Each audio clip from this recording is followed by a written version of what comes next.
سی حکایتیں، لیکن ایک معجزہ ضرور نقل کر دوں جب بات یہاں تک آ گئی ہے۔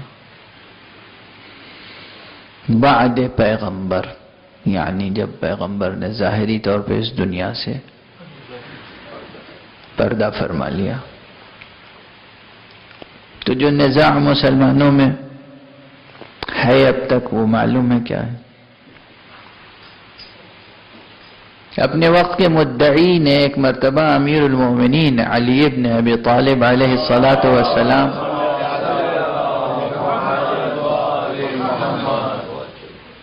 سے کہا کہ یا ابا الحسن، یا علی، آپ مجھ سے کیوں آزردہ خاطر رہتے ہیں؟ آزردہ کیوں رہتے ہیں؟ آپ خفا ہیں مجھ سے؟ تو حضرت نے فرمایا کہ کیا میدان غدیر میں رسول نے نہیں فرمایا تھا من کنت مولا فہذا علی مولا؟ کہاں فرمایا تو تھا، لیکن کیا اس کے یہی معنی تھے؟ کہا اچھا اگر معنی بھی پیغمبر کی زبان سے سن لو تو؟ کہا اب کہاں ممکن ہے، اب کہاں ممکن ہے؟ یعنی ان کے اعتبار سے تو پیغمبر مر گئے۔ مجھ سے یہ لفظ کہا نہیں جا رہا تھا مگر بڑی ہمت کر کے میں نے کہا، میت مر گئے۔ حضرت نے ہاتھ پکڑا، کلائی پکڑی، کہا چلو میرے ساتھ، اور کہاں لے گئے؟ مسجد قباء میں۔ جب مسجد قباء میں داخل ہوئے تو دیکھا محراب مسجد میں حضرت نماز میں مشغول ہیں۔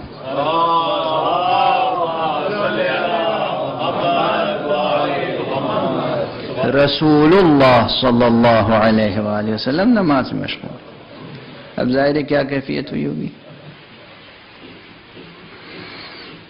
میں سمجھتا ہوں اگر حضرت ہاتھ پکڑے ہوئے نہ ہوتے، نبض حضرت نے پکڑ نہ لی ہوتی تو دم نکل چکا ہوتا۔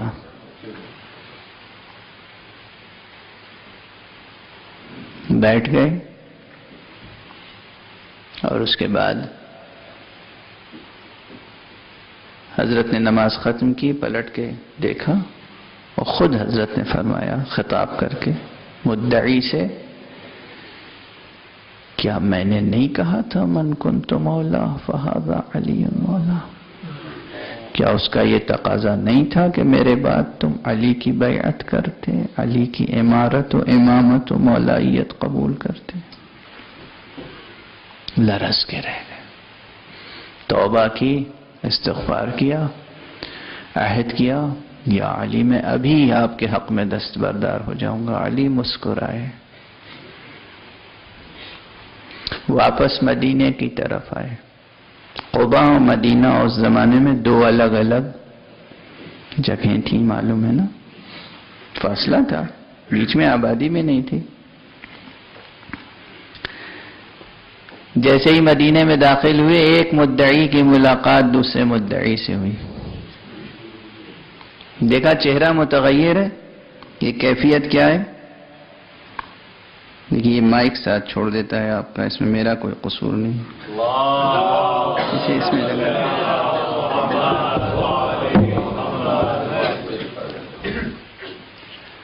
وعلیکم السلام ورحمۃ اللہ وبرکاتہ۔ کیا بتاتا ہوں؟ کیا ہوا؟ خیریت تو ہے؟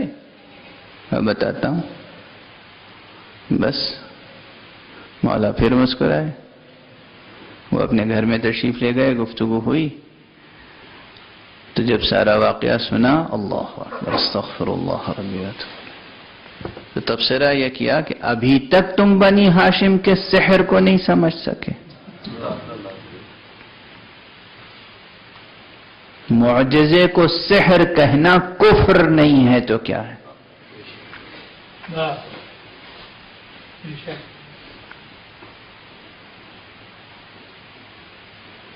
اور اب عرض کروں کہ ہمارے یہاں ظاہر ہے ہمارے علم رجال کی روح سے اور ہمارے روات کی روح سے، ہماری کتابوں کی روح سے درست ہیں یہ واقعات، اس لیے عرض کر رہا ہوں، ممبر سے عرض کر رہا ہوں۔ اور یہ چیزیں بھی عرض کرنا ضروری ہیں.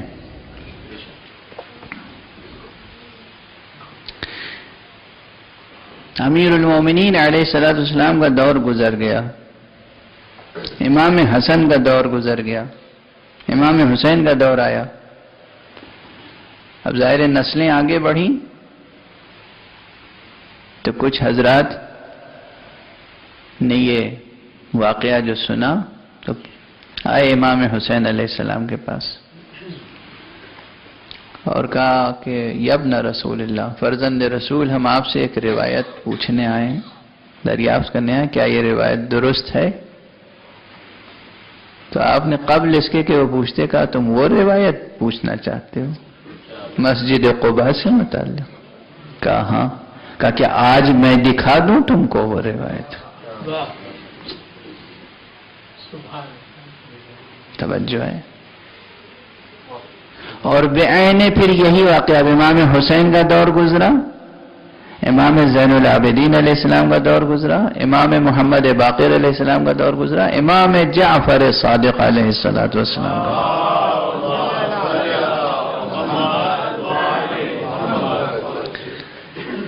اور اسی طرح کچھ لوگ آئے اور کہا یبن رسول اللہ، ہم آپ سے ایک روایت کے بارے میں تحقیق کرنے آئے ہیں. کہا مسجد قباء کی روایت کے بارے میں تحقیق کرنے آئے، کیا تم آج دیکھنا چاہتے ہو؟ یہ نہیں فرمایا کہ روایت درست ہے صحیح ہے، آج دیکھنا چاہتے ہو. جو مقام بسم اللہ پر فائز ہوتا ہے اس کی یہ کیفیت ہوتی ہے. یہ اہل بسم اللہ کے کرامات ہیں، کچھ اور نہیں. اہل بسم اللہ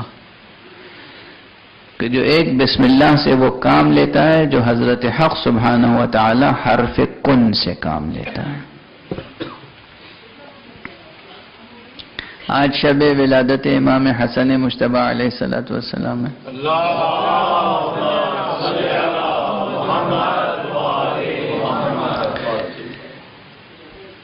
امام حسن علیہ السلام کے فضائل ظاہر کتابوں میں وہی کیفیت ہے، وہی بات ہے جو میں کل عرض کر چکا ہوں کہ معانی زیادہ ہیں، الفاظ محدود. امام ہیں، فرزند رسول ہیں، ولی اللہ ہیں، انسان کامل ہیں، حجت حق ہیں، خلیفۃ اللہ ہیں، خلیفۃ رسول اللہ ہیں، خلیفۃ امیر المؤمنین ہیں، اللہ کے نائب بھی ہیں، رسول کے نائب بھی ہیں، علی کے نائب بھی ہیں، حسن کے مراتب ہیں. کسی نے یہ مضمون نظم کیا ہے، میں شعر تو نہیں پڑھ سکتا اس وقت، لیکن پروردگار جزائے خیر دے انہیں. شہید محسن نقوی نے غالباً یہ مضمون ادا کیا ہے کہ امام حسن کا رتبہ یہ ہے کہ لوح عزت آدم پر حسین کا نام کندہ تو ہے لیکن حسن کے بعد